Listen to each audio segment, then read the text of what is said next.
የኛንና የኤርትራን ጉዳይ ላንሳ።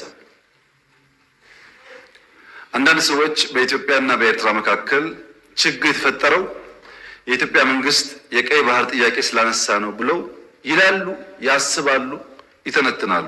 ግን አይደለም። ኤርትራ ከተፈጠረች ዘመን ጀምሮ በኢትዮጵያ መንግስትና በኤርትራ መካከል ኢሹ ነበረ፣ ታውቃላችሁ። እኛ ከመጣን በኋላ አያስፈልግም ይቅርብን ብለን ሞክረናል። 5 ዓመት ለምነናል።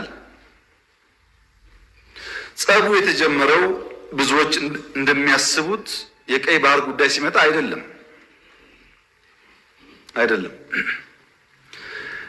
በትግራይ ውጊያ ሲጀመር የመጀመሪያው ዙር ውጊያ ሽሬ ካስለቀቅን በኋላ የኤርትራ ጦር ከኋላ ኋላ ተከትሎ ሽሬ ገብቶ የአንዳንድ ሰዎችን ግለሰቦች ቤት ማፍረስ፣ ፎቅ ማፍረስ ሲጀምር ጸብ ተጀምሯል። አልተናገርንም እንጂ አክሱም ይዘን ስናልፍ አክሱም ገብቶ ወጣቶች በጅምላ ሲረሽን ጸብ ተፋፍሟል። አድዋን ይዘን ስናልፍ አድዋ ሄዶ ፋብሪካዎች ሲፈታታ ሲሰርቅ ጸብ ተጋግሏል። አዲግራት ደርሰን የመድኃኒት ፋብሪካውን የሚነቀለውን ነቅለው የማይነቀለውን ሲያፈራርሱ ጸቡ ጫፍ ደርሷል። ግን የኢትዮጵያ መንግስት ያኔ በዚህም ለመዋጋት ብቃት አልነበረው። ውስን ኃይል ነበረን። ሽሬን ከያዝን በኋላ ያጠቃነውን ጣት እንከተል ነበር እንጂ የያዝነውን ቦታ እያጸናን አንሄድም።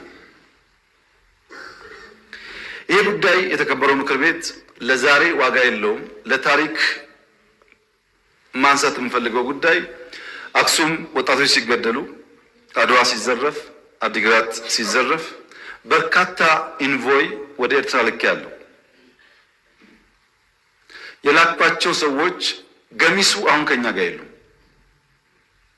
ለምሳሌ ክቡር አቶ ገዱ ያኔ የውጭ ጉዳይ ሚኒስተር ነበሩ።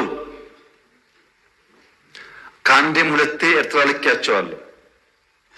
የላኳቸው የትግራይን ህዝቤን አታገሷቅሉ፣ ሀብቱን አትዝረፉ፣ ጸቡ ከቲፒኤልኤፍ እንጂ ከትግራይ ህዝብ አይደለም የሚል ነው።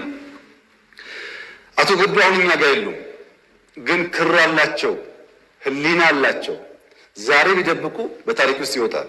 ለምን ጉዳይ ነው እንደተነጋገሩ እሳቸውም ያውቃሉ፣ ሻዕቢያም ያውቃል፣ እኛም እናውቃለን። አሉ፣ አልሞቱም። እሳቸው አክሰስ ይደረጋሉ፣ ሊናገሩ ይችላሉ። ለክራቸው ሲሉ ለእምነታቸው ሲሉ ማለት ነው። ለምን ጉዳይ እንደሄዱ በእሳቸው መፈታት ሲያቅተው አቶ ደመቀ ልክ ያለው አቶ ደመቀ አሁን እኛ ጋር የሉም። በህይወት ስላሉ ለእምነታቸው ለሌላቸው ሊጠየቁ ይችላሉ። ለምን ጉዳይ እንደሄዱ ያውቃሉ። ከነሱም ውጭ አሁን ሲስተም ውስጥ ያሉ 2-3 ሰዎች ልክ ያሉ። ታስታውሱ ከሆነ መቀሌ ልንገባ ጥቂት ሲቀረን የ3 ቀን አልቲማተም ብለን አውጀን ነበር። ብዙ ሰው ሚስጥሩ አልገባው። የቸገረን እኛ ሽሬን ስለቅ ከኋላ ይገባሉ፣ አክሱም ስለቅ ከኋላ ይገባሉ። አሁን መቀሌ ስንገባ ደግሞ ገብተው ትልቁን ከተማ ዳሜጅ ያደርጋሉ ብለን ከነሱ ጋር ከአሁን በኋላ ከውቅሮ እናልፋለን ብትሉ ወያኔ ትተን ወደ እናንተ ነው የምንዞረው ውጊያው ብለን ውቅሮ ላይ የሚጠብቅ ፎርስ አስቀምጠን ነው መቀሌ የገባ ነው፣ እንዳያልፉ ማለት ነው። ይሄ ጸብ ተፋፍሞ ሄዶ የፕሪቶሪያ ስምምነት ሲፈረም እንዴት ቲፒኤልኤፍ ሳይጠፋ እንዴት ትግራይ ሳይወድም ፊርማ ይደረጋል በሚል ነው የመጨረሻ ጫፍ የደረሰው ጸቡ። ከዚህ ኃይል ጋር ነው እንግዲህ አንዳንድ የቲፒኤልኤፍ ሰዎች ሆነው ኢትዮጵያን ለማፍረስ እንስራ ያሉት። የትግራይ ህዝብን የሚጎዳና የሚጠቅም ነገር ይሄ መንግስት ነው የሰራው ወይስ ቲፒኤልኤፍ? ሁሉም ቲፒኤልኤፍ ላይሆን ይችላል። አክራሪ ቲፒኤልኤፍ በሚል ሊወሰድ ማን ነው የሚለውን ዛሬ ብዙ ኢሞሽን፣ ብዙ ፕሮፓጋንዳ፣ ብዙ ውሸት ስላለ ችግር የለውም። ነገ ግን ታሪክ ያወጣዋል። ማንም ሰው እውነትን ለጊዜው መሸፈን እንጂ ከናካቴው ማጥፋት አይችልም። እኛ መጨረሻ ፕሪቶሪያ ስንፈራረም መቀሌ ለመግባት አንድ ቀን ይቀረን አሸንፈናል። ጦርነቱ እንደምታውቁት ያለው ግን ምንድነው? መቀሌ መግባት ድል አይደለም። ህዝባችንን ማንጠብቅ ከሆነ ተመልሶ ይዘረፋል፣ ተመልሶ ይገደላል። ያ ከሚሆን ሰላም ይሻላል፣ የኛው ህዝብ ነው ከሚጎዳብን ይቅርብን ብለን የወሰነው።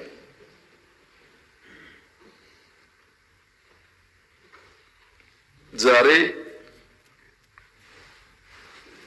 የቲፒኤልኤፍ አንዳንድ ሰዎች ያላቸውን አቋም ሳይ ምን ያክል ህዝባቸውን እንደሚጠሉ ምን ያክል የህዝባቸው በደል እንደማያማቸው ነው የሚገባኝ። ድሮም ብያለሁ፣ አሁን ደግማለሁ። እኛ እውነት ስላለ በቅንነት ለህዝባችን ማገልገል ስለምንፈልግ ቲፎዞ ባይጮህ፣ ሶሻል ሚዲያው ባይጮህ፣ አክቲቪስቱ ባይጮህ፣ እውነተኛው ፈራጅ ግን ስለሚያይ ማንም አያሸንፈንም። ማንም ቲፒኤልኤፍ በኤርትራ ወታደር ዘረፋ እንዳይካሄድበት ስንጠብቀው ኖረን አማራ ክልል ሲገባ ቲፒኤልኤፍ ያደረገው ነገር ያሳፍራል። ፋብሪካዎች አፍርሷል፣ ትምህርት ቤት አቃጥሏል፣ ባንክ ዘርፏል። የኢትዮጵያ መከላከያ ሰራዊት መቀሌ ነበረ በብቸኝነት ቲፒኤልኤፍን አባሮ ሻዕቢያን ሳያስገባ። መቀሌ አንድ ቤት የፈረሰ አታገኙም። አንድ ቤት። ቲፒኤልኤፍስ ቢሆን አማራ ክልል መጥቶ እንደዛ አይነት ነገር ማድረግ ነገ ለሚቀየር ታሪክ አስፈላጊ ነበር? እንደዚህ ያለው ኢትዮጵያን ያላስቀደመ ለጊዜ ድል፣ ለጊዜ ሳውንድ ባይት፣ ለሚዲያ ጨዋታ የሚደረግ የፖለቲካ ስብዕና በዘላቂነት በራሳችን ህዝብ ላይ ጉዳት የሚያመጣ ብቻ ሳይሆን በታሪክ መነጽር ሊጋባው በየነን ዛሬ ታሪክ እንዳነሳቸው በታሪክ ውስጥ ይነሳል። ታሪክ አያዳላም።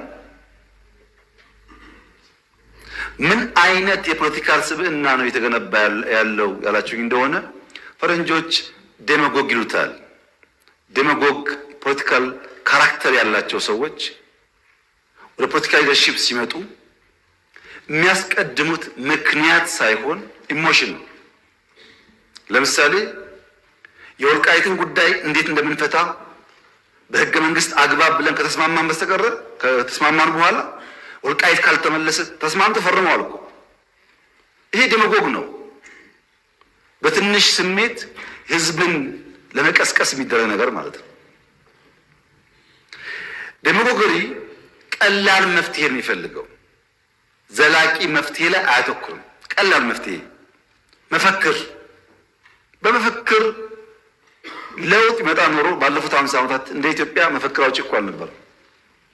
በመፈክር አይደለም ለውጥ የሚመጣው። ይሄ ዴማጎገሪ ነው፣ አደገኛ ነገር ነው። ተቋም ማፍረስ፣ ከፋፋይ ሀሳቦች፣ ትረስት ማጥፋት የመሳሰሉ የዴማጎግ ካራክተር ያላቸው ፖለቲካል ፐርሰኔል የሚከተሉት መንገድ ነው ኢትዮጵያ ውስጥ ያለውን ጉዳይ እያፋፋመ ያለው። በዘላቂነት ድል ያመጣሉ ወይ? በፍጹም። ለምን? ፕራግማቲስት አይደሉም። ፕራግማቲስት ማለት በየቀኑ ያለችውን እድል በመልካምነት የሚጠቀም ማለት ነው። ለምሳሌ ቅድም አንድ ወንድሜ ሲያነሱ የሚሰራው ቤት ለሀብታም ብቻ ነው አሉ። እኔ ያዋሪ የሰራሁት ለሀብታም ነው። ይሄ ዴማጎግ ነው። እፍታ መውሰድ ነው። ፋክት አይደለም። መጥፎ ባህሪ ነው። ባይዘው ፋክትን እውነትን ዲናይ ማለት ጥሩ አይደለም። አርሶ አደር ይቀየር ብለን በየመንደሩ ያያችሁ በቲቪ የሰራ ነው ቤት የሚባል ያልነበራቸው ሰዎች ሽንት ቤትና ቤት ሶፋ ቲቪ ኖራቸው ማድረግ ለሀብታም አይደለም። ስንት ሀብታምስ ኢትዮጵያ ያለና ነው።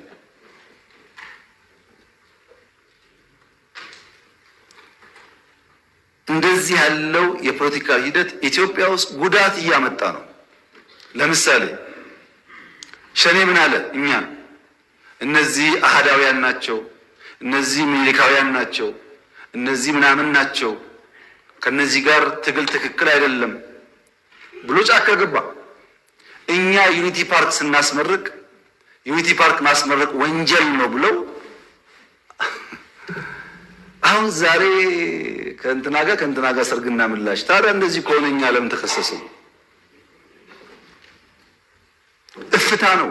ትናንትና ምን ብዬ ነበር፣ ምን ሰርቼ ነበር፣ የት ጋር ቆሜ ነበር የሚል ነገር አይታይም። ሰው የዕለት ዕለቷን ብቻ ስለሚያይ ማለት ነው። ይሄ ዴሞክራሲ የተጠናወተን ያለ ባህሪ የኢትዮጵያን ፖለቲካ በከፍተኛ ደረጃ የሚያዛባና ጉዳት የሚያመጣ ነው።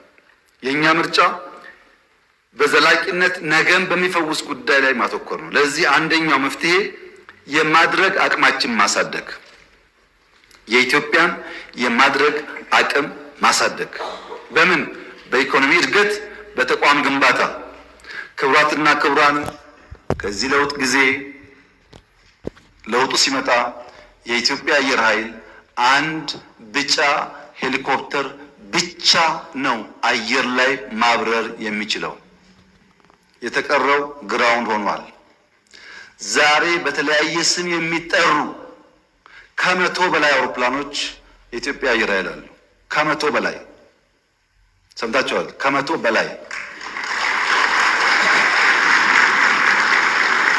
ለምንድን ነው ተቋምን ገነባው ያላችሁ እንደሆነ ባንዳው ከማቁሰል አያልፍም። ዝግጅቱ ለቁስል ሳይሆን ምሰሶ የሚገዳደሩ ኃይሎች ከመጡ ኢትዮጵያን ለማጽናትና ለማስቀጠል ነው።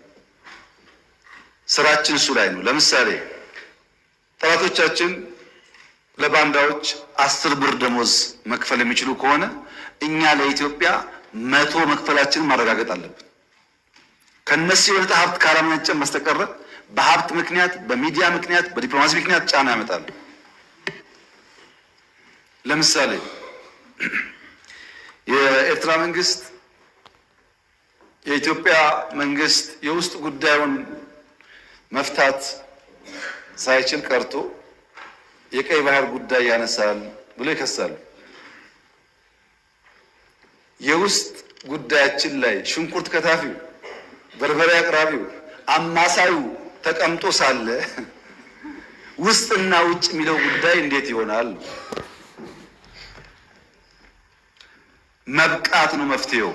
አሁን ለዚህ ምክር ቤት ማረጋገጥ የምፈልገው ኢትዮጵያን መጉዳት የሚፈልጉ ኃይሎች አሉ። ገንዘብ ፋይናንስ ያደርጋሉ። እመኑኝ ግን ኢትዮጵያን አይችሏትም። አልፈናል ከሱ።